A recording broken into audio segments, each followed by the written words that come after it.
scoring topic in NEET examination JEE mains is the topic of resonance in resonating tubes. मैंने अभी पीछे community tab में question भी डाला था, तो किसी स्टूडेंट ने लिखा है कि आप इसको थोड़ा समझा दें।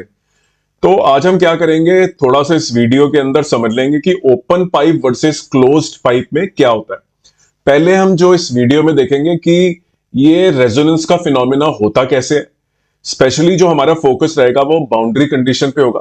फिर हम इनकी हार्मोनिक सीरीज के बारे में समझेंगे और किस तरह से ये हार्मोनिक सीरीज को आपको मेमोराइज करना है। दोनों की हार्मोनिक सीरीज अलग होती है, दोनों में जो नेचर ऑफ साउंड है वो अलग अलग होता है थोड़ा सा।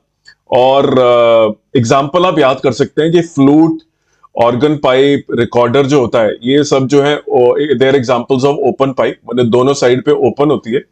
लेकिन जो इंस्ट्रूमेंट है आपका, जो क्लैरिनेट है, ट्रम्पेट है या बॉटल के अंदर जब आप रेजोनेंस का फिनोमेना करते हैं, they are examples of close. तो आइए इस वीडियो को शुरू करते हैं। इन पर्टिकुलर चीजों के बारे में हम पढ़ेंगे। बाउंड्री कंडीशन और ये स्टैंडिंग वेव बनती कैसी है, हमारा थोड़ा लंबा थ्योरेटिकल पार्ट है। उसके बाद हम समझेंगे कि मीनिंग क्या होता है फंडामेंटल फ्रीक्वेंसी का, हार्मोनिक का मीनिंग क्या होता है for both the types of resonant tubes, closed end open. तो आइए शुरू करते हैं इस वीडियो। दिस एक्सपेरिमेंट, इससे पहले कि मैं समझाऊं आपको ये होता क्या है, थोड़ा मैं आपको बैकग्राउंड दे देता हूं कि हो क्या रहा है। बेसिकली आप डील कर रहे हैं साउंड वेव से।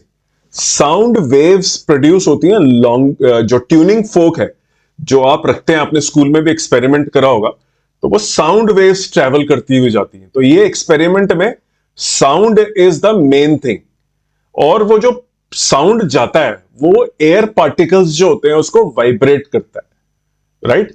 तो ये जो वेव्स होती हैं ये साउंड की ट्यूनिंग फोक से निकलती है, नीचे की ओर जाती है, फिर रिबाउंड होके ऊपर की तरफ आती है, रिफ्लेक्ट हो जाती है वापस, राइट। जब ये साउंड वेव्स नीचे जाती हैं फिर ये वापस आती है तो इंटरफेरेंस हो जाता है और स्टैंडिंग वेव्स बन जाती है, राइट। तो आपको पता होना चाहिए इसके अंदर दो चीजें बनती हैं। एक पैटर्न होता है जिसको बोलते हैं नोड्स, जहां पे कोई डिस्प्लेसमेंट नहीं होती है। एक होता है एंटी नोड, स्टैंडिंग वेव का वो पार्ट जहां पे मैक्सिमम डिस्प्लेसमेंट होती है। और जो तीसरी चीज आपको पता होनी चाहिए कि जब हम बात करते हैं रेजोनेंस की, रेजोनेंस तभी हो पाता है जब किसी की नेचुरल फ्रीक्वेंसी बाहर के द्वारा दी गई किसी चीज के बराबर हो। यहां पे एयर का जो, एयर से भरी हुई जो ट्यूब है, राइट, एयर कॉलम बोलते हैं। जो पाइप के अंदर क्या है, एयर कॉलम, उसकी एक नेचुरल फ्रीक्वेंसी है, उसको हम मैच कराते हैं frequency of the tuning fork. इन ये जब दोनों मैच होते हैं तभी जो फिनोमेना है रेजोनेंस का फिनोमेना नजर आता है, मतलब स्टैंडिंग वेव्स बन जाती हैं और बहुत ऊंची आवाज सुनाई देती है। तो आपको पता होना चाहिए कि यहां पे हम डील कर रहे हैं साउंड वेव से, और साउंड जो है वो एयर का जो कॉलम है पाइप के अंदर उसको डिस्टर्ब करता है। वो वेव नीचे जाती है, वापस आती है, स्टैंडिंग वेव्स बनती हैं और एंटी नोड बनते हैं, नोड बनते हैं, और जो साउंड है वो तेज सुनाई देती है क्योंकि जो नेचुरल फ्रीक्वेंसी, जो एयर कॉलम की अपनी नेचुरल फ्रीक्वेंसी है, इसके बारे में हम बाद में पढ़ेंगे कि what is the natural frequency, वो मैच हो जाती है ट्यूनिंग फोक के साथ। तो उम्मीद करता हूं इस बैकग्राउंड आपको समझ है कि हम साउंड वेव्स इन पाइप्स के बारे में पढ़ रहे हैं जब हम बात कर रहे हैं रेजोनेटिंग ट्यूब्स के बारे में। तो आज हम डिस्कस करेंगे, बहुत इंपॉर्टेंट टॉपिक है जिसको हम बोलते हैं the standing wave formation in resonant tube. तो दो तरह की ट्यूब्स होती हैं, एक होती है ओपन और एक होती है क्लोज्ड। पहले हम शुरू करेंगे इस टॉपिक को ओपन ट्यूब में। जब मैं ओपन ट्यूब बोलता हूं तो एक साइड पे वो खुली होती है, दूसरी साइड पे वो बंद होती है, जैसे कि आप डायग्राम्स देख सकते हैं, लेकिन I will come to it. Okay, देखिए जो स्टैंडिंग वेव फॉर्मेशन होती है पाइप्स के अंदर, आप ट्यूनिंग फोक जो है वो पाइप के ऊपर जो खुला हुआ भाग होता है उसके ऊपर ट्यूनिंग फोक लगाते हैं। वेव ट्रेवल करती है, longitudinal wave, right. So it travels, दूसरे एंड पे जाती है, वो क्लोज्ड है क्योंकि हम क्लोज्ड रेजोनेंट ट्यूब की बात करते हैं। वहां से वो रिफ्लेक्ट होती है, रिफ्लेक्ट होने से जो ऊपर से आ रही है वेव और जो नीचे से वेव जा रही है रिफ्लेक्टेड, उन दोनों के बीच में इंटरफेरेंस होता है क्योंकि ये ऑपोजिट डायरेक्शन में है, सेम फ्रीक्वेंसी है। तो इससे क्या बनती है, स्टैंडिंग वेव्स।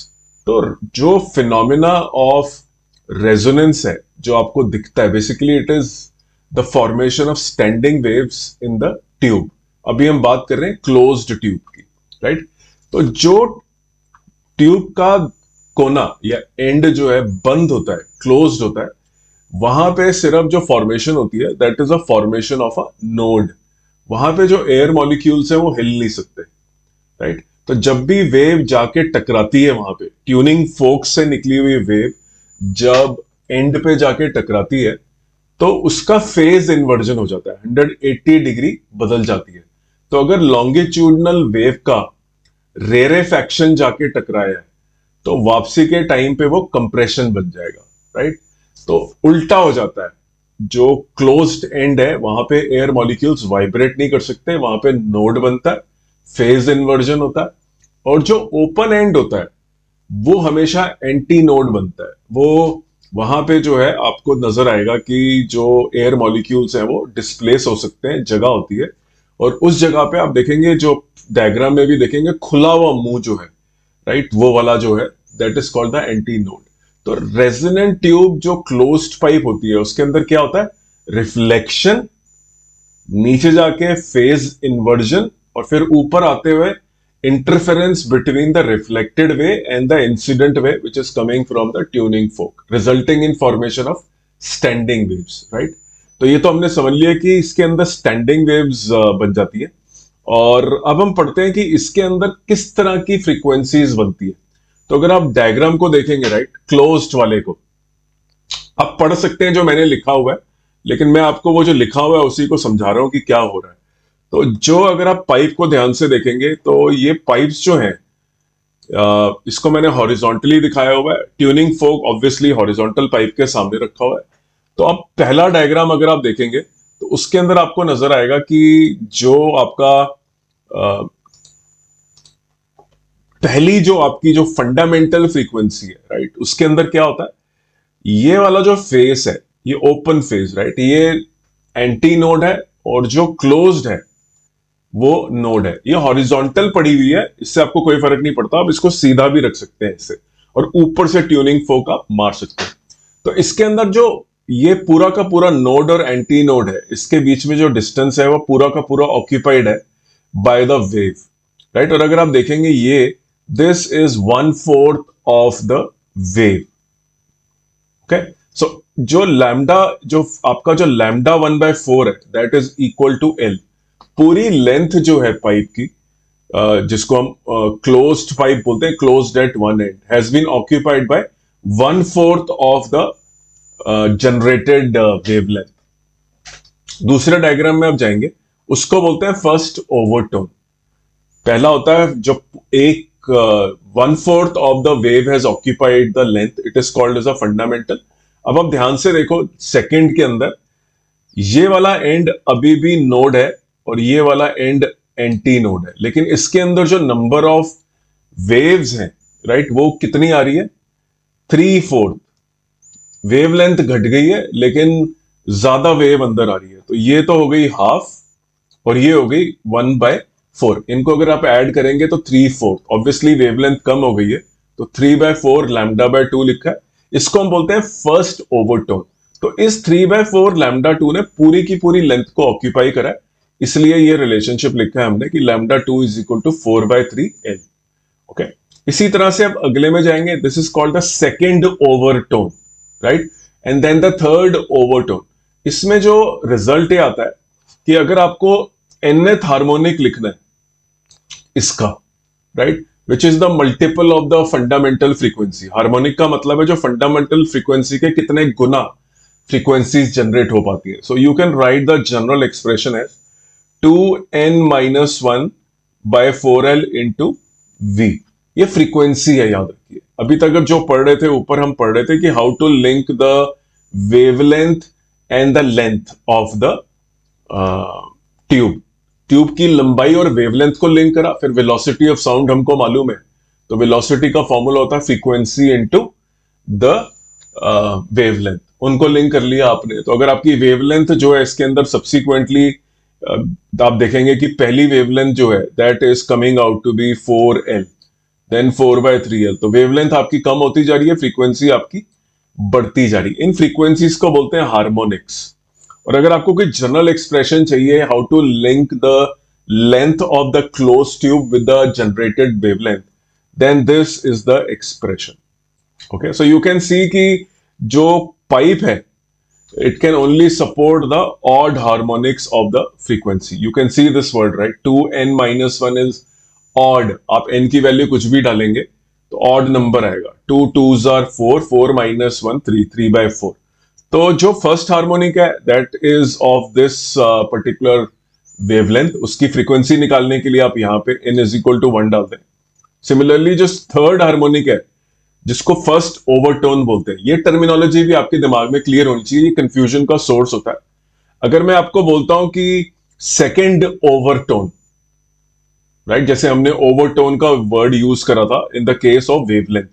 जब मैं वेवलेंथ को डिस्क्राइब कर रहा था तो मैं बोल रहा था फर्स्ट ओवरटोन, लेकिन फ्रीक्वेंसी की भाषा में इसको फर्स्ट ओवरटोन नहीं बोलते, इसको हम बोलते हैं we call it, you can see, third harmonic. So first overtone is same as third harmonic।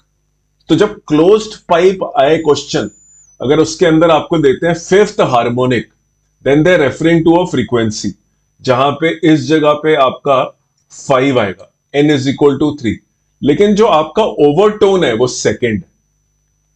तो एक आपकी चलती है इसमें शब्दावली fundamental, first overtone, second overtone, ये चलती है वेवलेंथ की टर्म्स में। जब फ्रीक्वेंसी की बात आती है then the fundamental frequency is basically first harmonic, first overtone is third harmonic, second overtone is fifth harmonic. इसमें भी बच्चों को कंफ्यूजन लगा रहता है, जो आपके दिमाग में बिल्कुल क्लियर होना चाहिए, राइट। तो उम्मीद करता हूं आपको ये समझ में आया कि कैसे आप जो क्वेश्चंस है क्लोज्ड रेजोनेंट ट्यूब वाले वो अटेम्प्ट करेंगे। स्टैंडिंग वेव ही बनती है अंदर, रिफ्लेक्शन और फिर वापसी में जो है इंटरफेरेंस हो जाता है और एक स्टैंडिंग वेव बन जाती है। साउंड वेव्स है ये, these are sound waves, right. तो जो एंड क्लोज्ड है, जहां पे ये वाले जो एंड्स हैं, these ends, okay, these ends are closed ends, तो यहां पे हमेशा आपका नोड बनता है। और जो ओपन एंड्स हैं, these are the antinodes. और फेज रिवर्सल के बारे में भी आपको समझ आ गई कि उम्मीद करता हूं कि जब वेव जाके टकराती है तो वो उल्टी हो जाती है। मान लीजिए अगर मैं बात करूं क्रेस्ट है तो वो ट्रफ बन जाएगा, राइट। उसी तरह से लॉन्गिट्यूडनल वेव होती है साउंड, तो वो जो आपका कंप्रेशन है वो रिफ्लेक्ट होके रेरेफैक्शन बन जाएगा, और अगर रेरेफैक्शन आ रहा है तो वो कंप्रेशन बन जाएगा, राइट। तो इन पॉइंट्स पे the displacement of air molecule is zero. Here the displacement of the air molecule is maximum, which means antinode। तो आप जो फॉर्मेशन ऑफ स्टैंडिंग वेव है इन the case of closed pipe और उससे एसोसिएटेड टर्मिनोलॉजी हार्मोनिक, ओवरटोन, उसको याद कर लीजिए। ये बहुत ही यूजफुल है, बहुत काम आती है।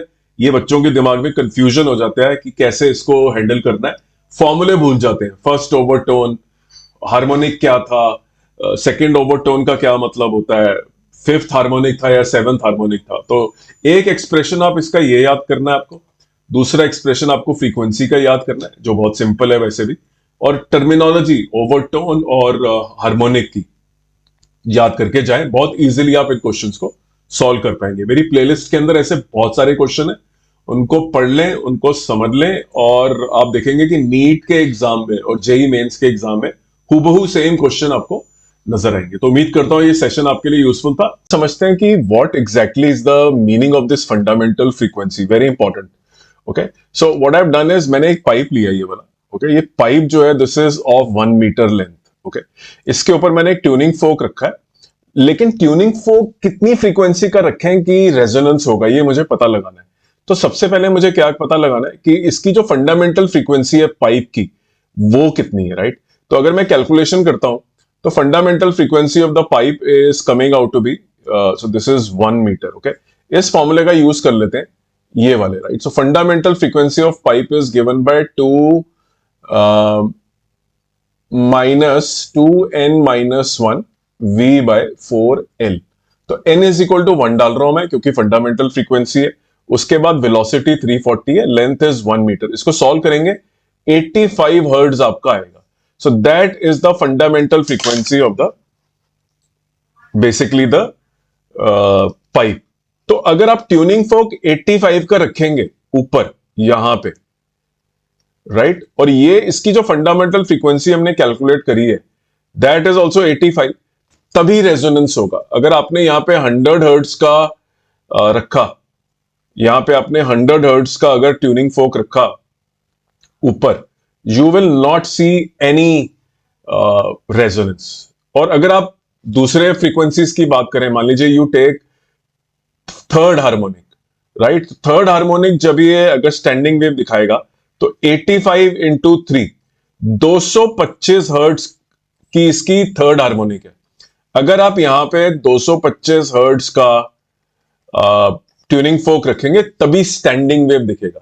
तो पाइप की अपनी होती है, जो पाइप की फंडामेंटल फ्रीक्वेंसी होती है, पाइप की थर्ड हार्मोनिक होती है, पाइप की फिफ्थ हार्मोनिक, वो हमें ऑलरेडी मालूम होती है क्योंकि ये जो फॉर्मूला है फ्रीक्वेंसी का उससे हमें निकाल लेते हैं।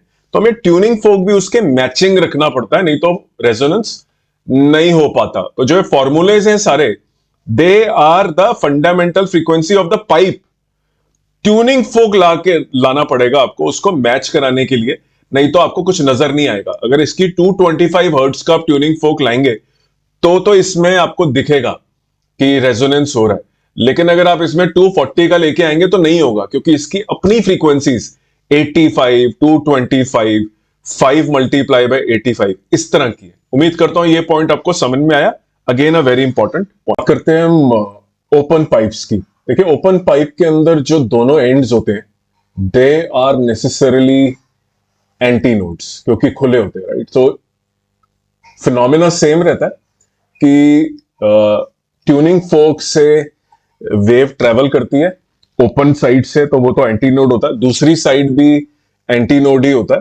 स्टैंडिंग वेव फॉर्मेशन बनती है यहां पे 180 डिग्री फेज इन्वर्जन जब दूसरी साइड पे वेव जाती है तो नहीं होता है, like unlike the closed pipe, right. तो यहां कोई फेज इन्वर्जन नहीं होता है। तो I will not get into details of formation of standing wave, we will just see कि यहां पे जो fundamental frequency of the pipe है वो क्या क्या हो सकती है। देखिए इसके अंदर जो ओपन पाइप्स है उसमें जो फंडामेंटल फ्रीक्वेंसी है that is given by this, right. ये आपका जो फॉर्मूला है, this is the formula of the first fundamental frequency. और जनरली अगर आपको पता लगाना है कौन कौन सी फ्रीक्वेंसीज इसके अंदर पॉसिबल होती हैं, पाइप की अपनी फ्रीक्वेंसीज जो पॉसिबल हैं जहां पे स्टैंडिंग वेव होगा, अगर आप ट्यूनिंग फोक उसी फ्रीक्वेंसी का मारेंगे तो वो पता लगा लेते हैं। उसका फॉर्मूला ये है, these are the general frequencies which are seen in the open pipe. तो आप देखिए यहां पे वैल्यू n है, पीछे जो हमने ओपन पाइप पढ़ा था वहां पे ऑड मल्टीपल्स थे, यहां पे ऑड और इवन दोनों होते हैं। इसीलिए जो ओपन पाइप है उसके अंदर जो साउंड होता है वो काफी रिच होता है क्योंकि इसके अंदर ऑड और जो इवन दोनों टाइप की जो साउंड्स हैं वो अलाउड होती है इसके अंदर, राइट। They come. तो you will see that the different overtones, the number of overtones is very high in the case of the open pipes. So देखिए इसमें first harmonic, right, second harmonics, odd और even दोनों चल रहे हैं, right. लेकिन जो आपकी ओपन पाइप थी उसके अंदर सिर्फ ऑड हार्मोनिक्स ही नजर आते हैं। तो ये जो है बहुत इंपॉर्टेंट है again for the purpose of your examination कि किस तरह से आप डील करेंगे। यहां पे भी आपको टर्मिनोलॉजी बड़ी क्लियर होनी चाहिए। First harmonic is fundamental frequency, second is the first overtone. तो कंफ्यूजन ही होता है कि भाई अगर फिफ्थ हार्मोनिक है तो ओवरटोन क्या होगा, फोर्थ ओवरटोन होगा। ओवरटोन जो है थोड़ा कम होता है। Second harmonic will be the first overtone. तो ये आपको दोनों में याद रखना है, मोटा मोटा आपको पता होना चाहिए किस तरह से क्वेश्चन को टैकल करना है इन the case of open pipe and the closed pipe. याद रखिए जो स्टैंडिंग वेव है और दूसरा वर्ड आता है रेजोनेंस, इनका आपस में कोई रिलेशनशिप क्या है। Standing waves are basically manifestation of resonance. आप अगर ट्यूनिंग फोक से इसको वाइब्रेट कराएंगे और वो फ्रीक्वेंसी पाइप की अपनी किसी फ्रीक्वेंसी से मैच करती है किसी मल्टीपल से, डिपेंडिंग ऑन कौन सी पाइप, तो बहुत तेज आवाज सुनाई देती है। फॉर्मेशन जो होती है that is basically standing wave, लेकिन वो हमें सुनाई कैसे देता है? In the form of resonance. So real world के अंदर हमें कोई स्टैंडिंग वेव नजर नहीं आती, लेकिन डेफिनेटली हमें बहुत तेज आवाज सुनाई देती है, जिसको बोलते हैं रेजोनेंस। सो रेजोनेंस का phenomena is nothing but the physical formation of standing waves. इस टॉपिक के ऊपर नीट और जेई में 100% न्यूमेरिकल आता है, और बच्चों को कंफ्यूजन मैंने आपको पहले भी बता दिया है। यही होता है कि ओपन पाइप में थर्ड हार्मोनिक क्या होता है, क्लोज्ड पाइप के अंदर थर्ड हार्मोनिक क्या होता है, ये टर्मिनोलॉजी बिल्कुल क्लियर कर जाएं जो इसके अंदर दी हुई है। और आप कोई भी न्यूमेरिकल सॉल्व कर सकते हैं, मेरी प्लेलिस्ट ऑलरेडी अवेलेबल है, उसमें जाके आप देख लीजिए। You will see many many numericals already solved from this topic.